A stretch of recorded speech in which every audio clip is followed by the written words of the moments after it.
The envelope was sitting on the floor of Bay 4 when Leland Marsh came in for his Tuesday shift at Millbrook Transit Depot.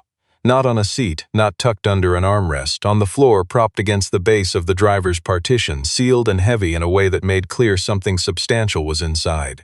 No name on the front, no return address, just a small white label on the back with the handwritten words, Caldwell Group Confidential Review Q3. Leland picked it up with the same hands he used to wipe down the windshields and check the tire pressure on Bus 31 before every morning run. Hands that had been doing this job for 11 years, hands that were good at finding things other people left behind, glasses, phones, once a wedding ring in the third row that a man had come back for 40 minutes later, frantic and out of breath. He had no intention of opening it. He set it on the shelf above the driver's seat, logged it in the lost property binder the same way he logged everything else. Bay 4 Tuesday, item description, sealed envelope, white, business label, Caldwell Group, and then he went to find the depot supervisor to figure out what to do with it next. The supervisor, a tired man named Gil who managed the morning shift and who rarely looked up from his clipboard, told Leland to drop it in the lost property bin and fill out a form, standard procedure. The bin was a plastic storage container under the window in the break room, and it held items for 30 days before they were either claimed or disposed of. Leland looked at the envelope. He thought about the words on the label. He thought about the weight of it. He told Gil he would take care of the form. He filled it out. He did not put the envelope in the bin. He set it on the shelf in his locker instead, behind his spare jacket, and he went out to start his shift. Leland Marsh did not look like someone the Caldwell Group would concern itself with. He was 53 years old, medium build, the kind of unremarkable that lets a person move through most rooms without snagging anyone's attention. He wore steel-toed boots that had been resoled once already and carried a Transit Authority thermos that he had owned since the year his son Owen started kindergarten. Owen was 17 now. He was staying with Leland's sister in Rockdale 3 nights a week so he could keep up with the robotics club at a school that had better equipment, and Leland drove an extra 90 minutes on Thursday evenings to pick him up without complaint. Because Owen had gotten serious about something, and Leland believed that when a kid gets serious about something, the right thing to do is not make it harder for them. His wife Beverly had been gone for 4 years. Kidney disease, slow and deliberate the way that particular loss tends to be, long enough that you think you're ready when it comes, and then you discover that readiness is a story you tell yourself to keep moving through the days that lead up to the one that actually arrives. She had been 48. Owen had been 13. Leland had taken 3 days off work, attended to the arrangements, come back to his route on a Monday, and driven 42 miles without saying a word to anyone. He had been doing his job fully and without complaint since the week after the funeral, not because he didn't feel it, but because Owen needed breakfast and the rent needed paying and the bus wasn't going to drive itself. He made the same mental calculation every second Thursday. Groceries, utilities, Owen's school materials, whether there was enough margin to replace the bathroom faucet that had been dripping since March. Most months there was not. He had placed a pot under the faucet and told himself it was temporary, and it had been temporary for 7 months now. That evening, Leland sat in the parking lot of Millbrook Transit Depot in his truck for 11 minutes before driving home. He had the envelope on the passenger seat. He had not opened it. He was trying to think clearly. The Caldwell Group. He knew the name the way most people in the city knew it. From the signs on the Caldwell Medical Arts Building on the corner of Renner and 6th, from the Caldwell Youth Outreach grant announcements in the free paper they left in stacks at the library, from the laminated donor placard on the wall of Owen's school's robotics lab that had the Caldwell Group name on it alongside 3 other corporate sponsors. He drove home, he made dinner. He called Owen and listened to a 12-minute explanation of a gear ratio problem Owen's team was trying to solve. He said the right things in the right places. He washed the dishes. He stood at the window above the dripping faucet for a while. He put the envelope on the kitchen table and looked at it without touching it. Then he called directory assistance, found the main number for Caldwell Group, and left a message on the general voicemail explaining who he was, what he had found, where he had found it, and that he had it secure and could return it to the appropriate person. He did not open it. He went to bed. The following morning, a woman called him back before his shift. She identified herself as the executive assistant to the group's CEO, a woman named Faye Caldwell. She thanked him for calling. She asked if he could bring the envelope in person to confirm his identity and the chain of custody. She gave him an address on Renner Avenue, the 16th floor. He said he would come on Thursday, his day off. The Caldwell Group occupied the top 3 floors of a building that had been designed by someone who wanted visitors to feel the weight of accumulated success before they reached the elevator bank. Marble that wasn't trying to look like marble because it didn't need to. A lobby desk staffed by a woman who answered Leland's name with a pause that was just long enough to communicate that she was doing him a courtesy by looking him up. She directed him to a cluster of chairs near the far side of the lobby. He sat down. He had brought nothing. He was wearing his navy canvas jacket and the clean pair of work pants he kept for situations that fell outside the ordinary pattern of his week. He had been sitting for 7 minutes when a man in a gray suit appeared from the elevator and crossed the lobby toward him. Mid-50s, compact, the kind of energy that filled a room slightly ahead of him. His name was David Pruitt, according to the lanyard he wore. Vice President of Operations, Caldwell Group. Pruitt extended a hand. Leland shook it. Pruitt said that he was there on behalf of Faye Caldwell, who was in back-to-back commitments that morning. He said the envelope had been located and that Leland had done the right thing calling it in. He reached out his hand. Leland looked at the outstretched hand. He said politely and without any particular emphasis that the label on the envelope had the Caldwell Group name on it, but that he had come in to return it to whoever owned it directly. He said he was happy to wait. Pruitt smiled. It was the kind of smile that is assembled rather than arrived at. He said, "You drove a bus route for 11 years. I'm authorized to take receipt on her behalf." "This is standard procedure," Leland said. "Then she can tell me that." There was a silence. The elevator opened. Faye Caldwell was 51, tall, with gray-streaked hair cut close and a way of moving through a room that did not involve claiming it, just occupying it clearly. She looked at the envelope in Leland's hands. Then she looked at Leland. She walked toward him and extended her own hand. He stood. He handed her the envelope. She took it, said thank you, and turned back toward the elevator. In the moment the envelope passed between them, the flap shifted slightly, and a single sheet of paper slid free and fell onto the marble floor. Leland picked it up and turned to hand it back, but the elevator doors were already closing. David Pruitt held out his palm. Leland placed the paper in it. Pruitt folded it once and pocketed it without looking at it. But in the half-second the paper lay open in Leland's hand, he had read 4 words printed near the top in small, precise typeface.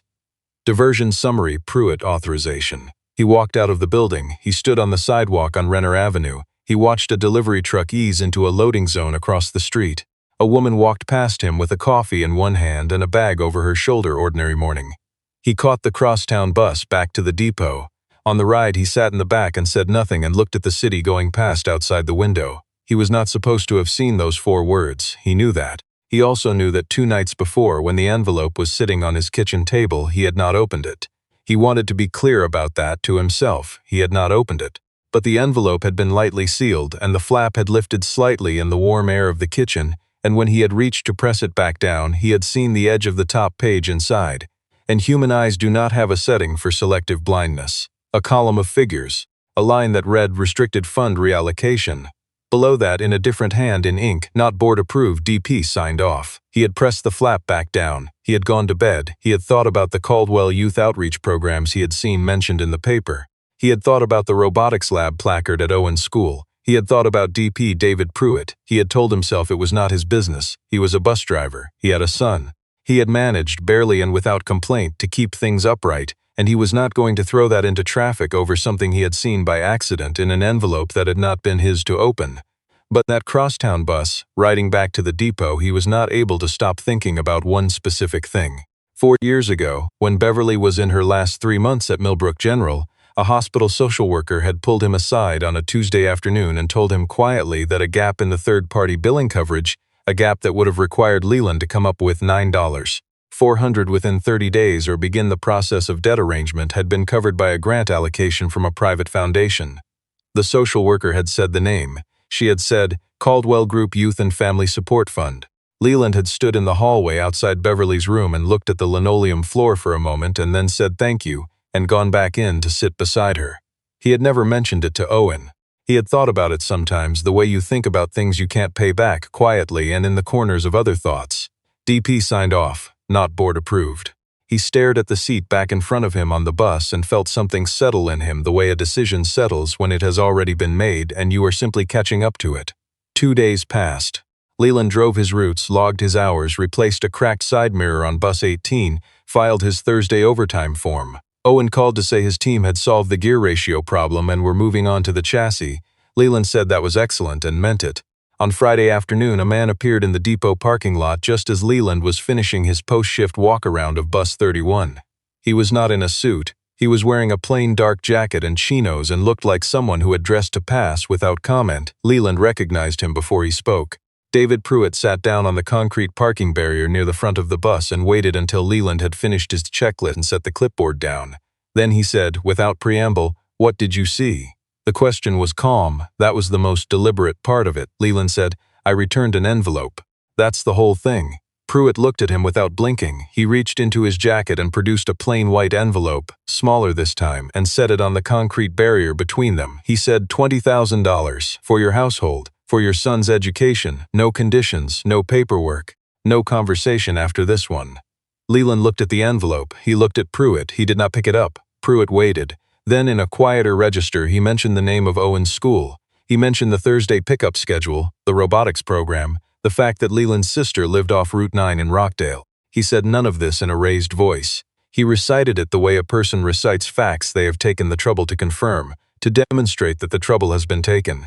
Leland picked up his clipboard from the hood of the bus. He said levelly and without anger, "You just told me everything I needed to know." Pruitt picked up the small envelope. He left through the side gate. After he was gone, Leland stood alone in the depot lot for a while. Somewhere across the yard, the evening shift was starting. He could hear the sound of an engine turning over, the hiss of air brakes releasing. He took out his phone. He searched the Caldwell Group website until he found the name of the CEO's executive assistant, Christine Yao. He called the main line and asked for Christine Yao. He got her voicemail. He left a message with his name and number. He said he needed to speak with Faye Caldwell directly. Not about the envelope, he said. About the person who came to see him after he returned the envelope. He drove home. He checked the door lock. He stood in the kitchen by the window and listened to the faucet drip. He called Owen and said goodnight without mentioning any of it. Christine Yao received the message the following morning and brought it to Faye Caldwell before the 8 o'clock briefing. Faye read the name. She read the message twice. She set it on her desk. She had known about the diversion summary for 8 weeks. She had been building the documentation quietly, the way you build documentation against someone who controls access to every operational account and who has been careful, very careful for a very long time. She had the original audit files secured off-site with the group's outside counsel. The copy she had been carrying in that envelope had been a working reference, notes in her own hand in the margins, things only she would understand. She had not expected to leave it on a bus. She had not expected anyone to find it and call it intact. When Christine brought her the background file on Leland Marsh, Faye Caldwell sat at her desk for a long time without speaking. Leland Marsh, 53. Transit Authority driver, 11 years of service, clean record. Widower, wife Beverly Marsh, deceased 4 years prior, cause end-stage renal disease. Patient at Millbrook General Medical Center during the final 12 weeks. Billing gap covered under Caldwell Group Youth and Family Support Fund. Fiscal year allocation, third-party grant disbursement. The grant disbursement had been processed and authorized by David Pruitt. Faye put the file down. She had never met Beverly Marsh. She had never seen the name before Christine set this file in front of her. The Family Support Fund disbursements went through Pruitt's department, and she had reviewed the annual totals and signed the compliance summaries and trusted, because she had reason to at the time, that the money was going where it was supposed to go. The man who had returned her envelope, intact and sealed and unremarked upon, had a reason, a real and permanent one, to distrust anything with the Caldwell name on it. He had lost his wife during a period when the fund that had quietly helped cover her care was being quietly drained by the man running it. He did not know that when he called. He did not know any of it. He had just called because he had found something that belonged to someone else. Faye told Christine to arrange a meeting, not in the office, off calendar. They met at a diner on Millbrook Avenue on a Saturday morning, a corner booth near the window. Christine sat 2 tables away. Faye wore a plain wool sweater and had her hair down and looked like someone who had not needed to perform anything for the first time in a while. Leland arrived first. He was already in the booth when she walked in, with a cup of coffee in front of him and his hands flat on the table. He stood when she reached the booth and offered his hand, the same way he had in the lobby, quietly and without ceremony. She sat down. She said, "You asked to speak with me about David Pruitt," he said. "I wanted to know if you already knew what he was doing." She told him the truth without softening it. She had known for 8 weeks. She had been building a case from the outside in because Pruitt had enough administrative reach to redirect the paper trail if she moved too quickly. She needed a witness outside the organization, someone Pruitt could not access, edit, or explain away. Leland listened. He had a way of listening that gave the words room to land before he responded. Faye told him the scope of it. $14 million over 26 months, moved through operational sub-accounts before being redirected to a private equity vehicle Pruitt controlled through a subsidiary. The money had come from 5 foundation programs, the largest of which was the Youth and Family Support Fund. Leland was quiet for a moment. He looked at his coffee. He said, "Millbrook General, Pediatric Oncology Unit. I drove past it 3 times a week for 4 years. Yes," Faye said. "That program is on the list." The silence between them lasted. Faye told him the rest. She told him about Beverly's billing gap, about the fund disbursement, about the document she had signed without reviewing the underlying case detail, because Pruitt's department handled the case file and she had trusted the summary. She said it plainly without minimizing it, because she understood that he had not come to the diner to be given a softened version of anything. Leland looked out the window at the street for a while. Then he said, "I didn't know whose organization it was when I called it in. I didn't know any of this. I found something that wasn't mine and I called the number because that's what you do with something that isn't yours." He picked up his coffee. He said, "What do you need from me?" She told him. A written statement, notarized, describing what he had observed, the date, the location, the content of the pages visible when the envelope shifted, the specific language he had read. He was an independent witness, no affiliation with the organization, no professional connection to any of the parties, no prior relationship with anyone involved. Pruitt's legal preparation included an argument that no credible outside witness to the document contents existed.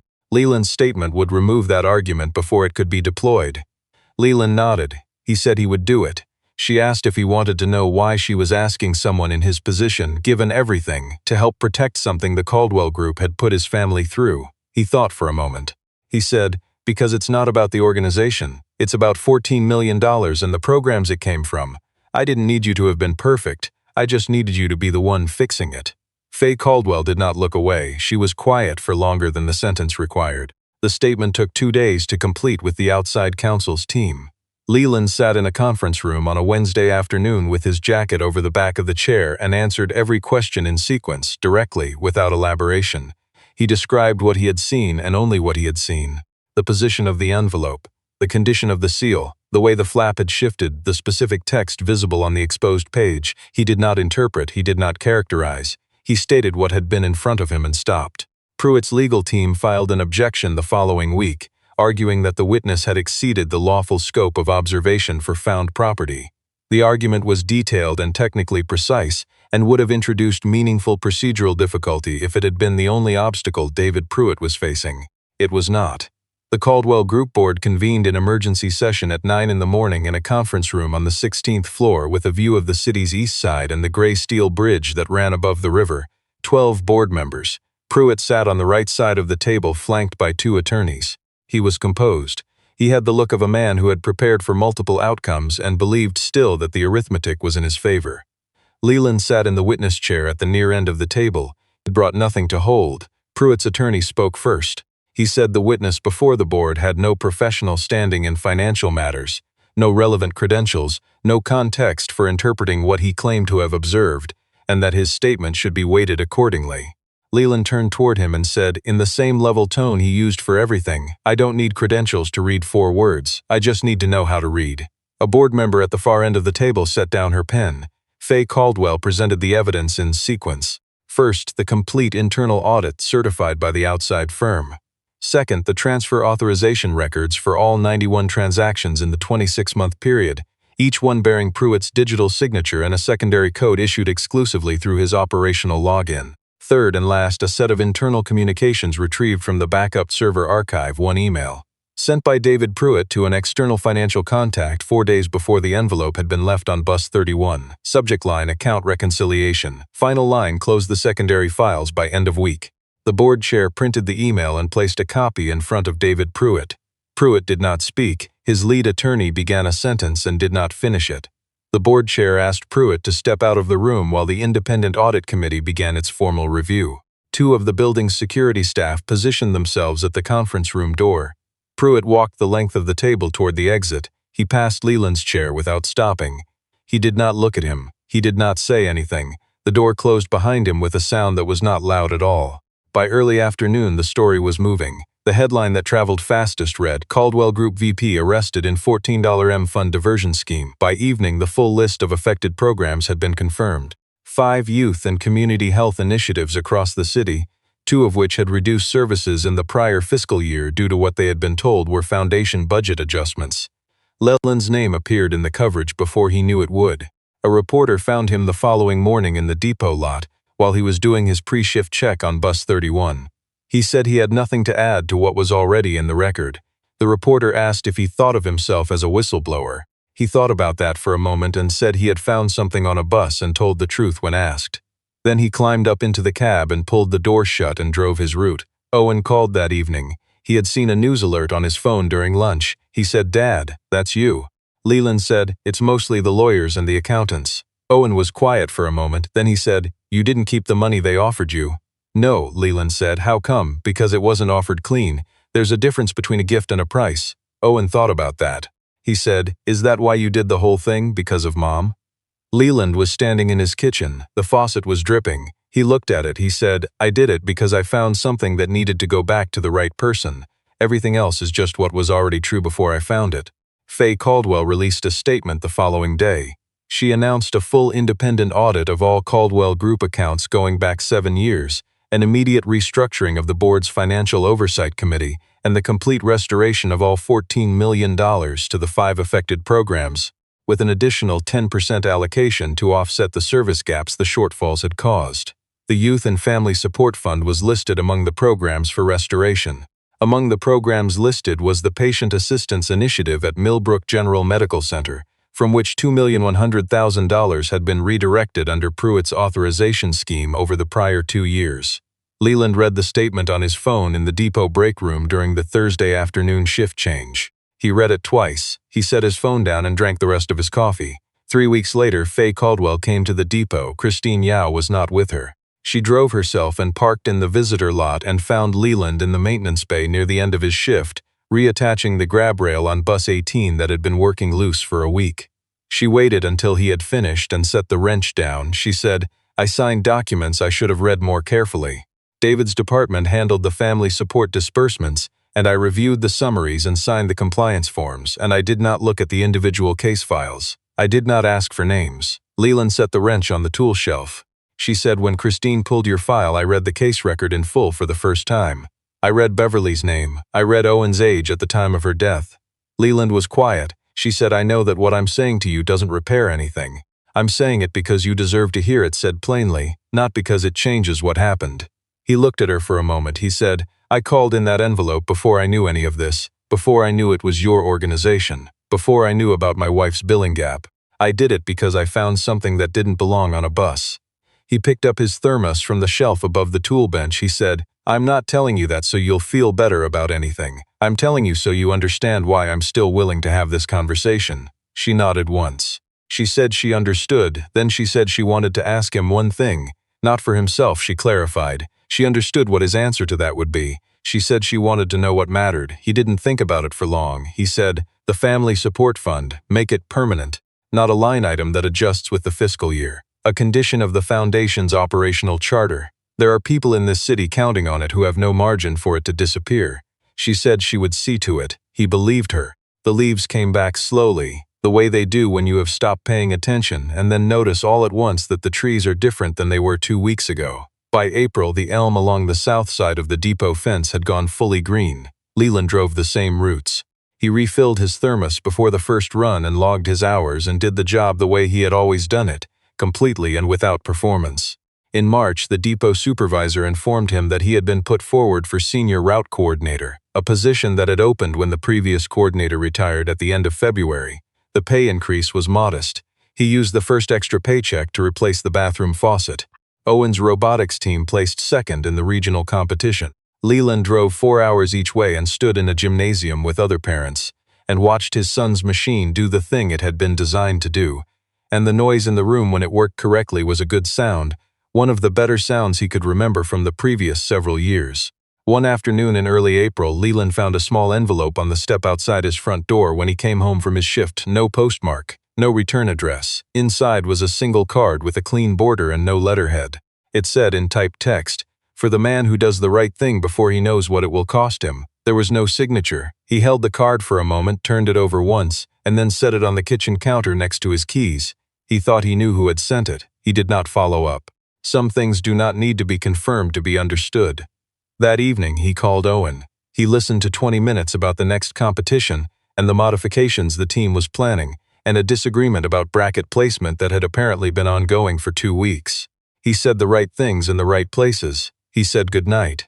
He stood at the kitchen window after the call and looked at the new faucet, which was quiet, and he thought about how long it had been dripping and how simple a thing it had been to fix once the margin was there to fix it. He sat down at the kitchen table where the envelope had been 3 months earlier. The table was clear now. He put his hands flat on the surface the same way he had in the diner booth, and he sat with the quiet of the house for a while. He had found something on a bus. He had returned it to the right person. He had told the truth when it was easier not to. He had not asked for anything in return, because return had never been the point, and the envelope was not his, and the money was not his, and the choice to say so had cost him exactly nothing that was worth keeping. Owen was going to be fine. The faucet was quiet. The fund was going to be permanent. That was the whole thing, and it was enough.